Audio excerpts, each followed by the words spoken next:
Hey, good Wednesday morning, everyone. Ian Klein here at the WNBF First Alert Desk, getting you guys caught up on all the latest news and headlines coming into our newsroom. Of course, the biggest story continues to be the fires that we are seeing throughout Horry County, and we just got an update not too long ago from the Forestry Commission. This was their 8 o'clock, or this was their update on the latest regarding the containment, and it seems like right now that's still holding at just over 2,000 acres in size, and containment remains around 30% as crews continue to work those fires.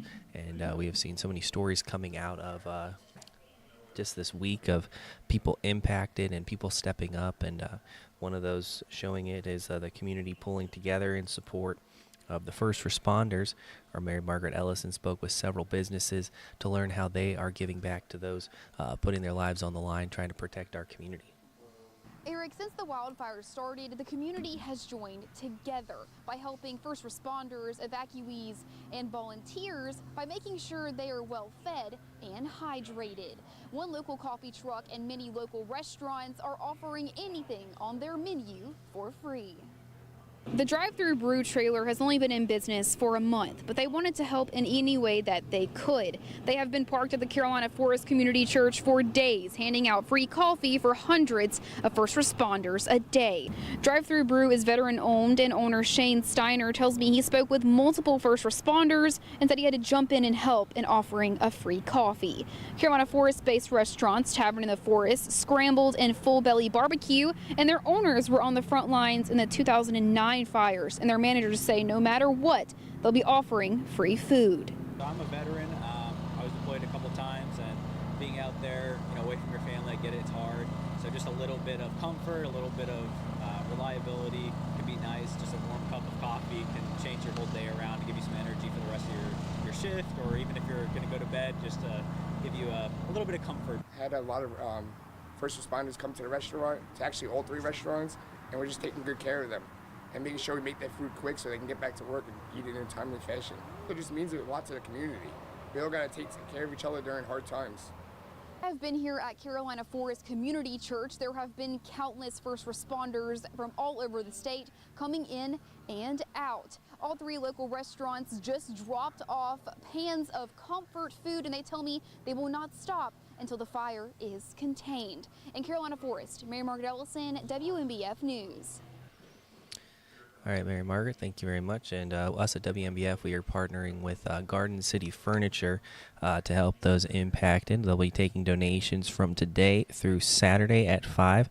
We'll be collecting water, Gatorade, protein bars, and monetary donations.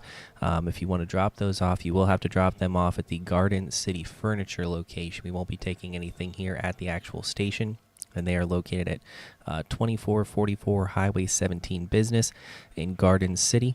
Again, we are not collecting anything here at the station, so if you would like to drop anything off, that will have to be over at Garden City Furniture in the South Strand. And again, you can drop off water, Gatorade, protein bars, and any type of monetary donation. We appreciate that as we try to help those out throughout our community.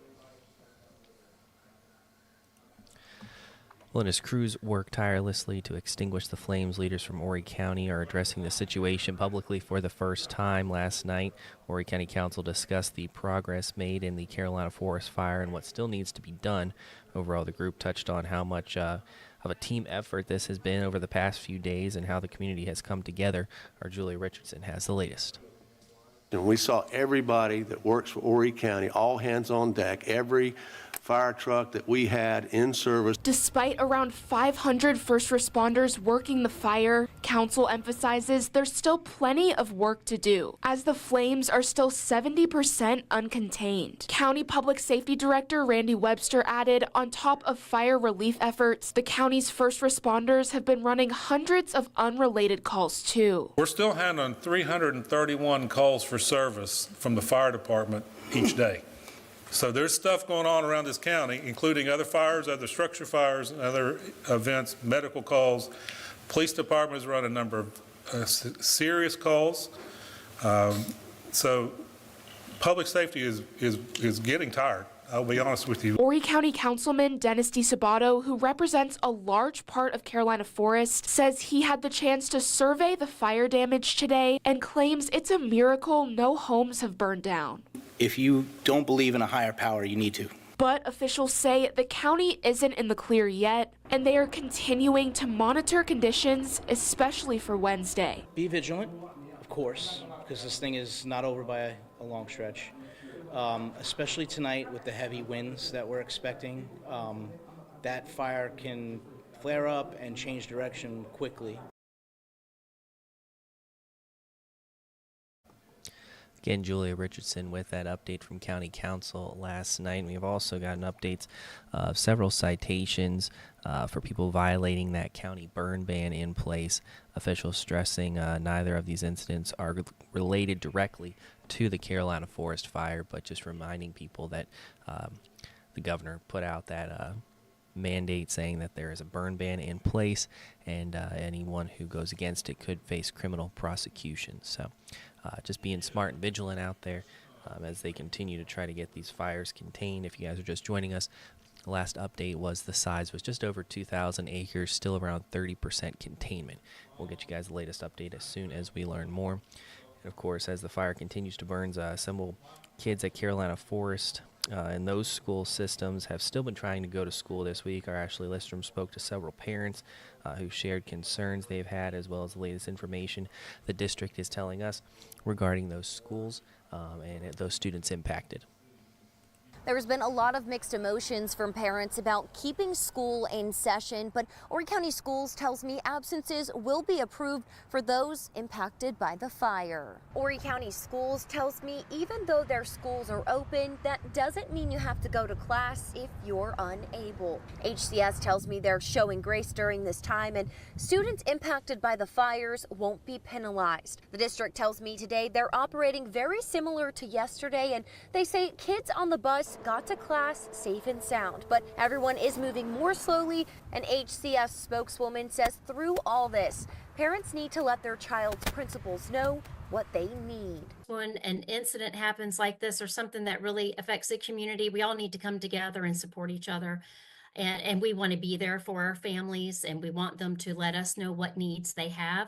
Waiving an absence is easy when it comes to something like this, but there could be other needs that our students have. HCS is also offering counseling services to the students that need it, and they tell me this week will continue on a case-by-case basis. Reporting in Carolina Forest, Ashley Listrom, WMPF News. And of course, you can get the latest update on all of these stories and more through the WMBF News app. That's right there on your screen. You can scan that QR code if you do not have it already, and you'll get an update on all these stories. Of course, you'll get push notifications as well as we get if any updates come from the containment of the fire. We have our crews out there again today surveying some of the damage, talking to those impacted, and we'll have the very latest. We'll also have an update from some of the Horry County officials coming up as early as WMBF News at noon in just over about an hour and a half.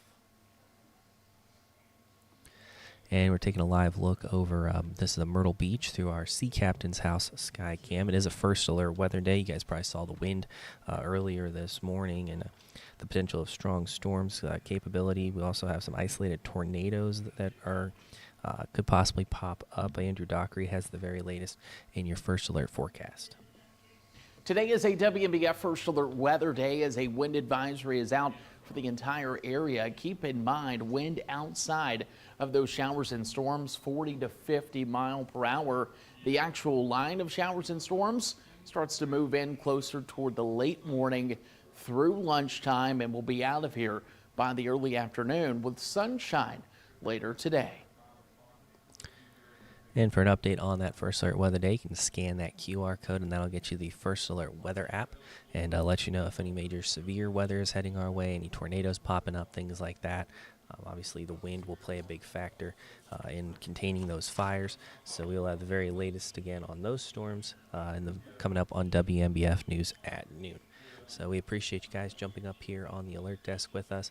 Again, if you guys are just joining us, again, the update on the Carolina Forest fire, just over 2,000 acres in size and 30% containment. Again, we have our full team is out there getting you the latest updates throughout the day. We appreciate you guys joining us here. And also, one more time, if you guys didn't see, we are accepting donations with a partnership through Garden City Furniture. Again, if you'd like to drop off water, Gatorade, protein bars, any kind of monetary donations for those impacted in the Carolina Forest area, you can do so today through Saturday at 5. Again, we won't be taking donations here at the actual station. You'll want to take them to Garden City Furniture, and their address is on the screen, 2444 Highway 17 Business in Garden City. So we appreciate you guys in any way that you guys are able to help those impacted. So any updates, then we'll be sure to bring them to you as soon as we can. Hope you guys have a great rest of your morning. Stay safe, and we'll see you guys back here soon again.